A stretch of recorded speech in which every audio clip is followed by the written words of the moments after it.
Alors, j'ai combien? Ah, 7 minutes. Shalom, bonjour. La lecture du jour dans Jean, chapitre 11, verset 51, jusqu'au chapitre 12, verset 19. Le thème, c'est la foule vint à sa rencontre parce qu'elle avait appris qu'il avait fait ce signe miraculeux.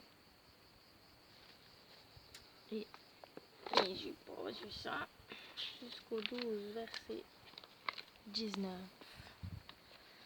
Alors,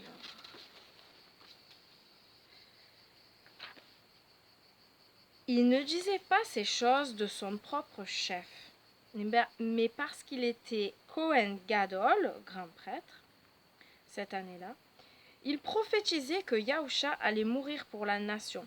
Il faudrait peut-être que je répète la phrase d'hier qu'il a dite. Il a dit « Vous n'y comprenez rien. Ne voyez-vous pas qu'il est dans votre intérêt qu'un seul homme meure pour le peuple, afin que la nation ne soit pas détruite tout entière. » Il ne disait pas ces choses de son propre chef, mais parce qu'il était Kohen Gadol, grand prêtre cette année-là, il prophétisait que Yahusha allait mourir pour la nation. Et non seulement pour la nation, mais aussi pour qu'il puisse rassembler en un peuple les enfants de Dieu dispersés. À partir de ce jour, ils projetèrent de le faire mourir. C'est pourquoi Yahusha cessa de marcher ouvertement parmi les Judéens, et il se retira alors dans une région près du désert, dans une ville appelée Éphraïm, et il y séjourna avec ses Talmidim. La fête judéenne de Pessah était proche, et beaucoup de gens montèrent de la campagne à Yerushalayim avant Pessah pour la cérémonie de purification. Ils cherchaient Yahusha, et alors qu'ils se tenaient dans la cour du temple, ils se disaient les uns aux autres, « Qu'en pensez-vous? Croyez-vous qu'il ne viendra pas à la fête ?» De plus, les chefs Kohanim et les Prochim avaient donné des ordres. Si quelqu'un savait où il se trouvait, il devait les avertir afin qu'ils puissent l'arrêter. Chapitre 12. 6 jours avant Pessah, Yahusha vint à Béthanie, où vivait Lazare, l'homme que Yahusha avait relevé d'entre les morts. Là, on prépara un repas en son honneur. Martha servit le repas. Lazare était de ceux qui étaient assis à table avec lui. Myriam prit un demi-litre d'une huile de nard pure très chère, qu'elle répandit sur les pieds de Yahusha, puis elle les essuya avec ses cheveux, et la maison fut remplie de la fragrance du parfum. Mais l'un des Talmidim, Judas, de Kériot, celui qui allait le trahir, dit « Ce parfum vaut le salaire d'une année de travail. Pourquoi n'a-t-il pas été vendu et l'argent gagné donné aux pauvres ?» Il ne disait pas cela parce qu'il se souciait des pauvres, mais parce qu'il était voleur. C'est lui qui tenait la bourse commune, et il avait l'habitude d'y dérober ce qu'il y trouvait. Yahusha dit « Laisse-la tranquille. Elle a gardé ce parfum pour le jour de mon ensevelissement. Vous avez toujours les pauvres avec vous, mais moi vous ne m'aurez pas toujours. » Une grande foule de Judéens apprit qu'il était là. Et ils vinrent non seulement pour Yahusha, mais aussi pour voir Lazare qu'il avait relevé d'entre les morts. Les chefs Kohanim décidèrent de se débarrasser également de Lazare, puisque c'était à cause de lui que beaucoup de Judéens quittaient leur leader et mettaient leur confiance en Yahusha. Le lendemain, la foule nombreuse qui était venue pour la fête apprit que Yahusha était sur le point d'arriver à Yerushalayim.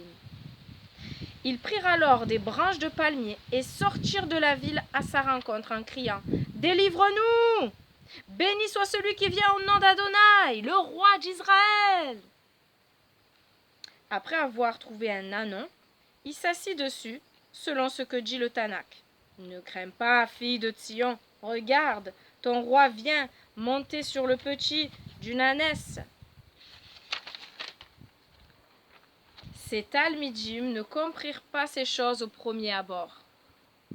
Mais après que Yahusha fut glorifié, ils comprirent alors que le Tanakh avait dit cela à son sujet et qu'on avait fait ces choses pour lui. Tous ceux qui étaient avec lui quand il avait appelé El-Hazar hors du tombeau et l'avait relevé d'entre les morts, racontaient ce qu'ils avaient vu. C'était la raison pour laquelle toute la foule était sortie de la ville pour le rencontrer, car ils avaient entendu dire qu'il avait fait ce miracle. Les Prouchim se dirent entre eux: « Mais regardez donc, vous n'obtiendrez rien. Pourquoi tout le monde court après lui ?» Et ça va jusqu'au 19, je crois. Donc, c'est la fin. Et la question de méditation, c'est: Yahusha a fait de grandes choses dans ma vie. Est-ce que j'en parle aux autres, afin qu'eux aussi puissent le rencontrer? Oui, est-ce que j'en parle aux autres? Seigneur, donne-nous de parler bien de ce que tu as fait dans nos vies, parce que tu as fait de grandes choses. Tu nous as sauvés, tu nous as donné ta paix, ta joie. J'étais au plus bas, et je n'avais plus le goût de vivre après un deuil, Seigneur. Et ma vie n'avait plus de sens, en sachant que, oui, voilà, la mort frappe à n'importe quel instant, qu'on soit jeune, pas forcément vieux, oui. Et savoir maintenant que j'ai fait le bon choix, savoir que je suis avec toi déjà maintenant et pour l'éternité, il n'y a pas de plus grand bonheur. Parce que la vie, elle n'est rien, elle est trop courte. Et avoir l'assurance de son salut, c'est une grande joie. Me retrouver avec toi, savoir que tu es vivant et que tu m'attends, savoir que je vais revoir tous ceux qui ont cru en toi, c'est une grande joie. Et en même temps, il y a un grand combat encore parce que je suis sur terre, parce que j'ai des amis, j'ai de la famille qui ne te connaissent pas. Et c'est vrai qu'il y a toujours ce combat-là. Mais voilà, on a une